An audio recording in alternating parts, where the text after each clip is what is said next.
Welcome, ladies and gents. Chris Andre here. You can find me at BetBoxing on Twitter. Of course, you can subscribe to the channel. Let's talk boxing and talk about the earth-shattering news that has sent reverberations around the sport of boxing. Saul Canelo Alvarez put up this video to seemingly confirm that he is moving to the PBC. But it gets deeper than that. According to Mike Coppinger, it is a 3-fight deal. This is massive news because it really does signal a potential power shift as Dazn lose one of their major cash cows to the PBC. Now, Eddie Hearn can try and downplay this as much as he wants, and he can sit there and he can say 7 of the last 8 fights we've had Canelo, and we're going to use the money that we've gotten from him and we've accrued from his fights to be able to build other massive fights. And that's great for boxing fans. They're going to have to respond now, and we're going to talk about what Dazn might have to do now moving forward. But nonetheless, this is a bitter blow. So why would Canelo tie himself down to a 3-fight deal? Why not do what he has been doing, be a free agent, go and fight 1 or 2 here or there and then move on to somebody else? Well, if you consider the fact that the Bivol fight is not happening, the Badu Jack fight is not happening, he doesn't really have many other options. Whereas at the PBC, there are an awful lot of potentially big money fights available to him. We know that Jamal Charlo is in the front running for the opening fight. This had been the case before we heard about a 3-fight deal. He was the man in the reckoning. After that, there's the talk of Benavidez fighting him. That's the one that most people seem to want to see. He's Mexican-American as well, so it's going to have a derby feel to it. It's going to capture the imagination, and that's going to sell big. That is assuming Benavidez can get through what appears to be now a fight against Jaime Munguia. There was initially talk of Benavidez fighting Morel. We've already covered that on this channel and the whole saga that's gone on there, but it looks like it will be Munguia. If it is going to be Munguia, that leaves Morel, who you can see on the bottom left of your screen, in a bit of a tough situation because he has wanted the Canelo fight too. But with just 9 fights, I can't imagine a Cuban fighter without a massive following behind him is going to be able to get the sort of victory that's going to catapult him into prime position to fight Canelo Alvarez.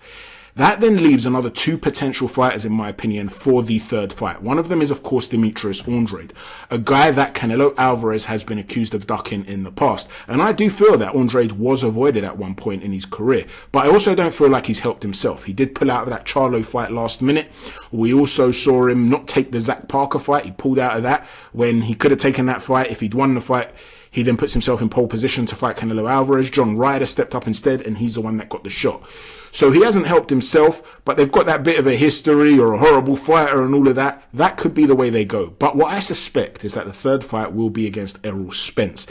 If he is able to beat Bud Crawford or even be competitive and have the excuse that he struggled at the weight, he's already been talking about the fact that he wants to fight Canelo and that he's struggling to make this weight. Don't forget, Canelo's built up to super middleweight and light heavyweight. Really, he's a bulked up middleweight.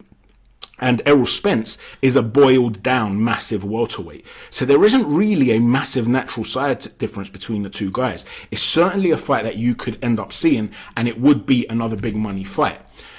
Now, where does Dazn go from here? I want to give you guys a little analogy. Every year, I and a group of another 15 friends, so 16 of us in total, play a fantasy football dream team game, whereby we meet up. We all have 50 million to spend. This is imaginary money, of course, not real money. Otherwise, I wouldn't be here bringing you guys boxing videos and trying to grow the channel. I'd be sitting on some Greek beach with a pina colada checking out the honeys, but that's a whole other story. You've got your 50 million imaginary money, and you go through each position: goalkeeper, defender, midfielder, and striker. And you have to start with the most expensive in each position first, and everybody bids for a particular player. And you go down the list until we all have 11 players with no substitutes. So you better hope that nobody gets injured. And whoever's team builds the most amount of points at the end of the season wins a cash prize. So you've got 1st, 2nd, and 3rd place. Now, different players use different approaches. Some of them want to build a really strong defense. Others want to build from specific top level teams, and they don't mind whether they've got top players or not, as long as they've got players from just the big teams, and so on and so forth. My approach is a little bit different. Have you ever seen the movie Moneyball? The movie Moneyball was actually based on a true story, and the football clubs Brentford and Brighton in the Premier League have actually used quite a similar approach. They basically try to find underappreciated players who are a lot better than their consensus value, and they seek to build a team of those players that overachieve and deliver. So for instance, last season, one of the players that I was able to get was Mbeumo, who does play for Brentford, a very talented footballer, and he was able to really deliver for me. But I did not have a good season last season, and we'll get to why in a moment. The reason I take this approach, this Moneyball type approach, is because what I'm trying to do is save money to go into the auction for the strikers, the big goal getters, the big point scorers, with a significant war chest. So I can go and get myself a couple of really prolific goal scorers. Well, in years gone by, when I have won this, in one season, I ended up with both Harry Kane and Jamie Vardy, back when Vardy was firing on all cylinders. Now, I had an exceptional season because of that. However, there is a but here. They both need to deliver for me to be successful. If one of them gets injured or one of them has a poor season, my budget team that is doing well for the amount I've spent on it is not going to have enough firepower to fire me towards victory. So last season, for instance, one of my star players was Son of Spurs. Well, he had a terrible season. I also splashed out on a couple of Liverpool players, and look how that went for me last season. They were terrible. So if my elite players do not perform, I'm in serious trouble, because I don't have amazing talent spread throughout the squad. But if they deliver, well, then I'm laughing all the way to the bank. Well, isn't that kind of what's happening with Dazn right now? When Eddie Hearn left Sky to go to Dazn, he turned his attention away from the British market and sought to build a global brand. And as chess pieces, Canelo Alvarez and Anthony Joshua became massive parts of the Dazn strategy. Now, Canelo, of course, has left Dazn, and Anthony Joshua's stock has fallen quite significantly since his defeats to Alexander Usyk. We know this because, according to Eddie Hearn himself, the ticket sales for the Franklin fight were slower than anticipated. But AJ can't be written off just yet, because he's being touted to fight Dillian Whyte. This is going to capture the imagination in the UK. Once the trash talking starts, people are going to want to see it. And when they do, the ideal scenario for Dazn would be for Anthony Joshua to win, but Dillian Whyte to look good, for it to be a good fight. Because I am of the belief that Dillian Whyte's demise is being exaggerated.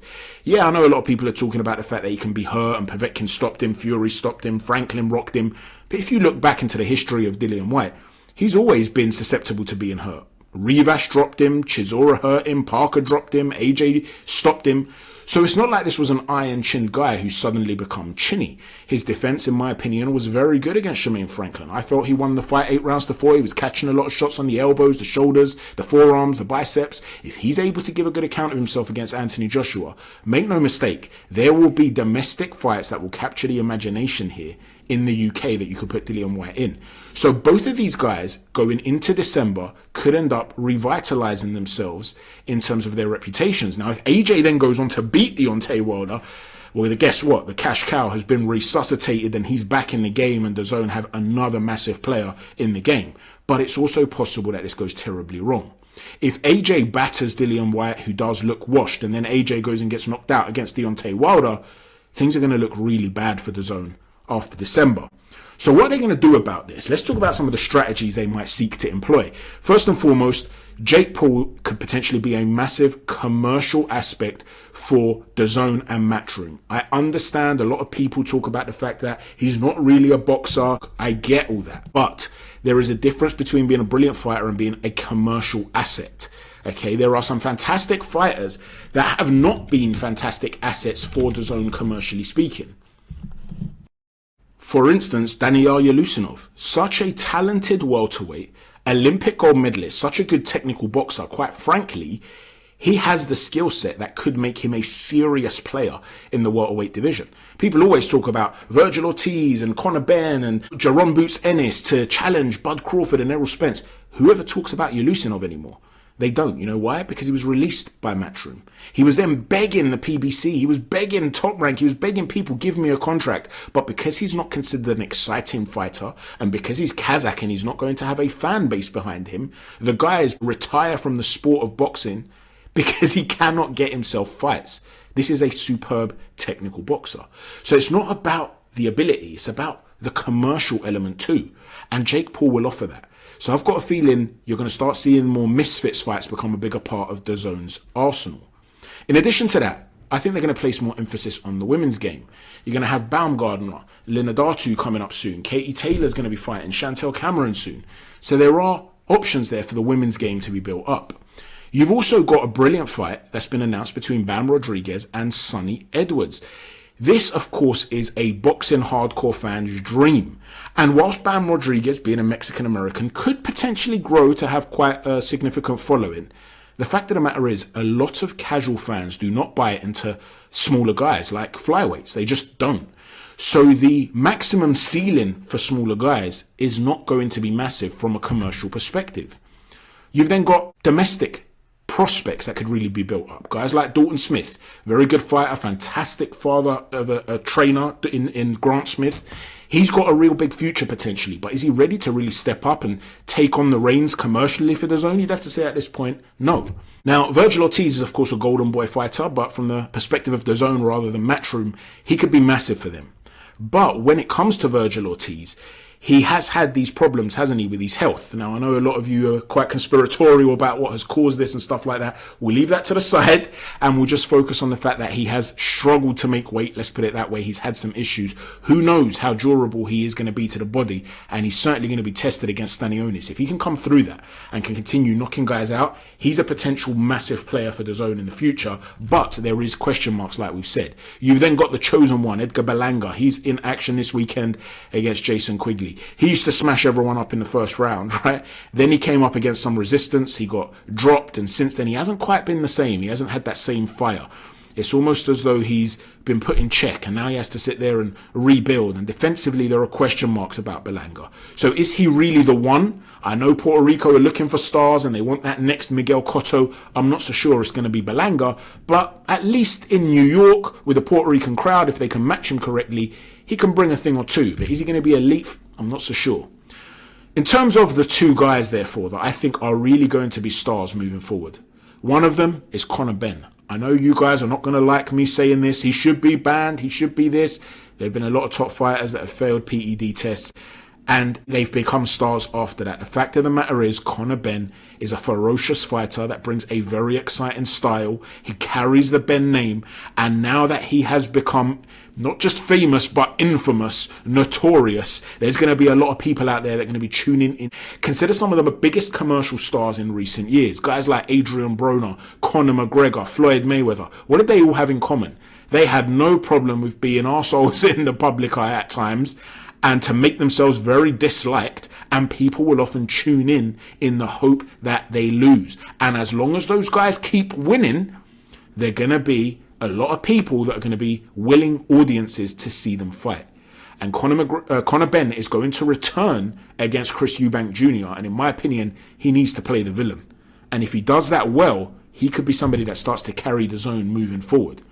The other one, the one that I really think is the one they're going to focus on and really push, is Diego Pacheco. Orale, I love this dude, man. What a fighter. He is a very aggressive puncher, picks his shots well, but he's smart. He's a good technical boxer to go with it. And you just can see the way he's going to grab both the American and Mexican crowd. I think he's going to be the one for the future for DAZN. He's the one they're going to have to build. But in the meantime, there has been that power shift among the promotional outfits. I think PBC are in a very good position at the moment. Let me know how you think this is all going to play out. Is Canelo going to come through those 3 fights? If he does, he could return to Matchroom. What if he doesn't, though? Does that then create a new star for the PBC? Someone like Benavidez, say, who will inherit the powers, so to speak, of Canelo Alvarez and become the cash cow. Let me know what you think, ladies and gents. Please don't forget to hit a stiff jab on the like button, a right cross on the subscribe button, and an uppercut on the notifications button. Thanks for watching. Chat to you soon. Take care. God bless.